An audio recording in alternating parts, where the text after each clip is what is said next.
lots of incident in that game and lots to cover. You have to excuse me for the late upload. I only watched it. I wasn't able to watch it live. I sort of watched half of it late last night and a little bit this morning. So, but I enjoyed it. I thought it was a really good exercise. I thought it was really good for us to win the group with 100% records. And I think we're the only club to have done that in Conference League history. All 2 years of it. But it's still something. It's still something that no other club have done. There have been some big clubs in that tournament. Let's talk about some of the players. That's really the most important thing. We won 3-0. Fornals scored twice. I love Fornals. I really do. He's got his limitations when he plays on that left-hand side. In the middle, he just looks a whole lot better. But I don't know if you heard his interview afterwards. He's just a great guy. I hope he spends his entire career at West Ham. I just want to put that out there. I think Fornals is just a really, really important player for that dressing room. And his first goal was taken so well. The way he watched the ball, it was a great ball from Ben Johnson, actually. The way he watched it over his shoulder and then hit it with his left foot. It was excellent technique, really good technique. We started with an experienced team, a lot of experienced players in there. Clearly players he wanted to get game time for, players like Soufal, Ogbonna, continued his recovery, his recuperation. Looked good, had a good game, Ogbonna. I know this is not the best opposition in the world, just before, so I know someone will write it in the comments. I'm infinitely aware of who and what FCSB are. They'd lost back-to-back games 5-0 against Silkeborg. They're the worst team in the group, possibly. Actually, in terms of their goal difference, the worst team in the competition. So I understand. I totally understand that. That being said, that was our reserve team with a smattering of youngsters. And I thought it was a really good opportunity to see some players who are not only youngsters, but players who are injured and coming back from injury. And from that aspect, I thought it was really good to see Ogbonna. We'll get to Aguerd in a minute. I'm very, very excited about this player. I really am. Let's deal with some of the youngsters. Let's deal with Mubama, firstly. It says they scored an own goal. Well, you know what? They did score an own goal. But that goal, and I was really pleased with the way the commentators dealt with it. So I watched it on playback with BT. It was Clive Allen. You remember him. I thought he did a really good job by saying, I will credit that to the striker. And I think it's right because if no Mubama, no goal. It's as simple as that, really. And I think, look, if you're a striker that scored lots of goals, you can let them go. If you're a young player who's making his competitive debut in Europe, or you need that goal. You need that goal, and he deserved it for an amount of attacking positions he got in throughout that game. There were a number of times, and Ollie Scarles played really good left-footed balls, in swingers with a left foot, fizzing across the face of goal. The type of balls that strikers love, the type of deliveries that strikers and forwards thrive on. And he was there. Mubama was there almost all the time. And that's the stuff you sort of, I guess, you can't teach. The other stuff, and he does need to improve on it, is his physicality. He's a big lad, but you feel his strength has not quite developed yet. His little touches here or there, but that can all be coached. That will all come. That instinct that he's got, and he does have a striker's instincts, that's there, and I was really pleased to see it, and I thought he thoroughly deserved his goal, by the way. And I loved the way that everybody celebrated with him.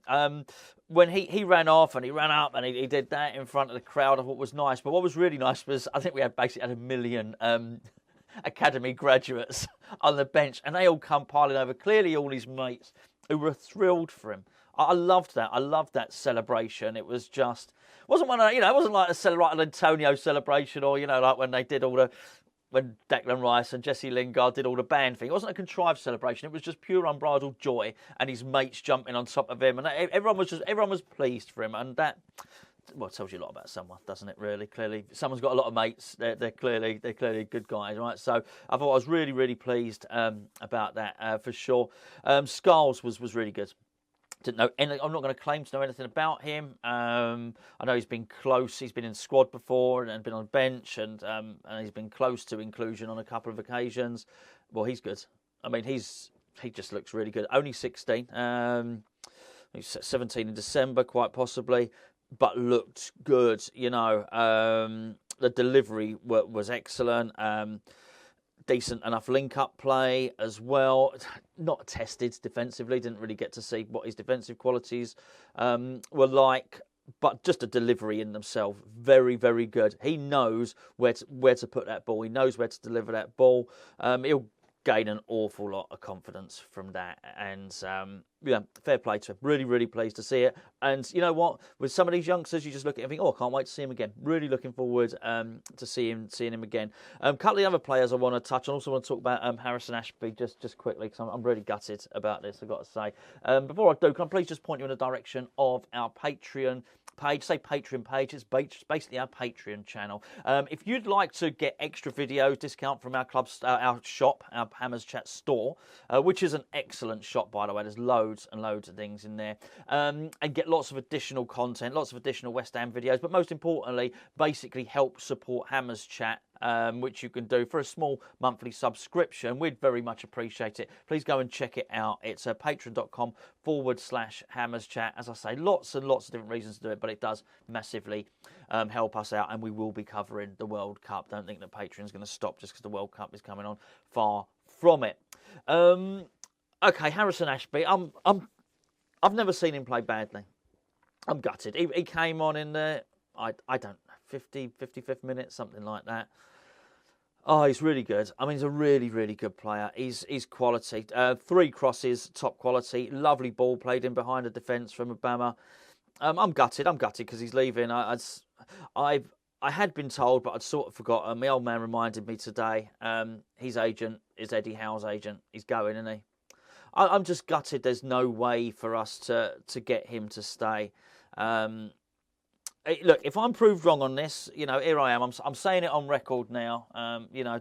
Come back in 3 or 4 years' time and quote me on this and say, well, you got that wrong, didn't you, mate? And you know what? If I got it wrong, I got it wrong. And but I think he's a really good player. I think he's going to be a really good player. I think he's a Premier League standard player. I look at him and I think Rolls Royce, not because he looks like a car, but I just think he uses quality.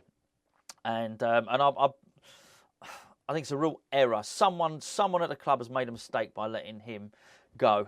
But he's going, isn't he? Really. Anyway, that's that. Let's get back onto the good news.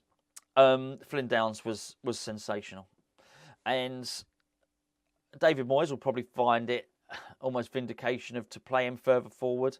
I don't want to see him play further forward. I want to see him play in central midfield. I think we've got an exceptional player there. Yes, again, I know I'll keep a disclaimer.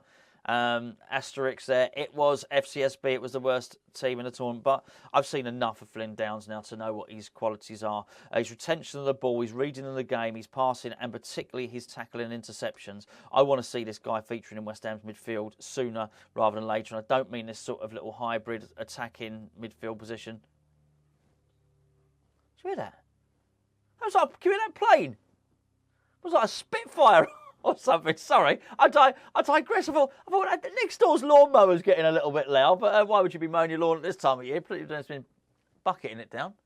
That sounded like a Merlin engine. Anyway, I digress.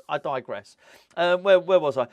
Flynn Downs, really wonderful player. And I was really pleased to see him perform like that. Aguerd, let's just get on to Aguerd now.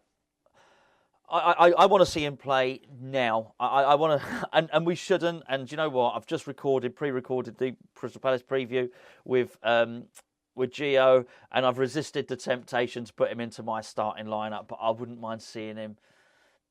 I'd like to see him in at least a cup game against Blackburn. I want to see more. I think he's that good. I want to see him play more. He's top quality. I talk about Rolls Royce. He's another one. Really good. Such a good player. I'm actually excited to see him play more. And already, I mean, I've barely seen him play, but he's become valuable to me in the way I'm looking at the game and the way I'm assessing the game. And there was one bit where he snuck in and nicked the ball off of a player, read the game really well, but did a real decisive challenge and nicked it. But then the player sort of fouled him, and I'm already immediately worried that he's going to be injured. So there's that. I mentioned Fornals. I love Fornals to bits. Obviously played really, really well. Lanzini had a good game. It was just too good for him. Lanzini, but pass and move, and twisting and turning and doing all his stuff. And then there was obviously a raft of changes as well. The Duracell, I call him the Duracell bunny. It's Forsen. Forsen came on just just buzzing around. Honestly, it makes me tired just watching him. So he came on, which was really good. Freddie Potts. There were a few changes, but I mean, all in all, I've got to say, really, really good performance, and really good to win the group. And I think, look, I will give David Moyes a lot of stick. But also, I'll give him praise for this tournament. I mean, I can't put it any more, right?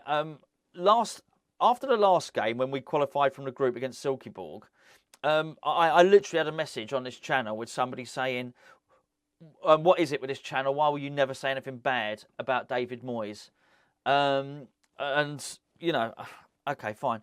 2 days ago, I had a message on this channel with somebody saying, "Why do you always slag off David Moyes?" Honestly, I can't win, so I'm going to stop. I just call it as it is on a game by game basis. Whatever happens, someone's offended in the chat. It's just, you know what? I've sort of accepted it. It's just the way it is. It's basically, if what you're looking for, and you're looking for insults towards David Moyes, you're going to find them. And if what you're looking for is me to say nothing good about David Moyes, you're going to ignore it. If what you're looking for is the other side, and all you want to do, is find praise for David Moyes, and think that's all I'm doing, you're not going to see the parts where I'm criticising him. I honestly, if you go back and look at the comments, it's, I'm accused of doing both within a matter of days. But I think David Moyes deserves a lot of praise on this instance for what he's done with managed through consecutive group stages, I've got to say. And also what he's done with these youngsters here, because actually I thought, do you remember of course you'll remember, the Nottingham Forest game where Sam Allardyce threw all the youngsters to the Wolves. He threw too many in there and he changed formation. He was trying to prove a point. Basically. We had fixture congestion coming up. We had a double header against Man City around the same time. Massive fixture congestion. He wasn't happy with his squad. He wasn't happy to have him backed, and he wanted to send a message out. And the fans were actually saying, because the fans at the time were frustrated with Allardyce, fans were saying, we want to see more youngsters. And Allardyce was like that. Allardyce did not like the West Ham fans. He was disdainful towards us. So I think he was, okay, you want to see youngsters? Well, I'll give you youngsters. He basically chucked them all in. He changed the formation to a formation that we didn't play, we didn't train, and we got absolutely thrashed by Nottingham Forest. And I thought it was it said an awful lot about Sam Allardyce's character and his personality, that he would do that to a bunch of lads to try and either make a point to the fans or make a point to the board, that he would basically chuck a load of young players under the bus. Was a nasty thing to do. But with David Moyes, I was really pleased with what he did. He gave Scarles every opportunity to thrive. He gave Mubama every opportunity to thrive by playing players like Lanzini and like Fornals and Johnson and Ogbonna. He gave them the opportunity to swim rather than sink.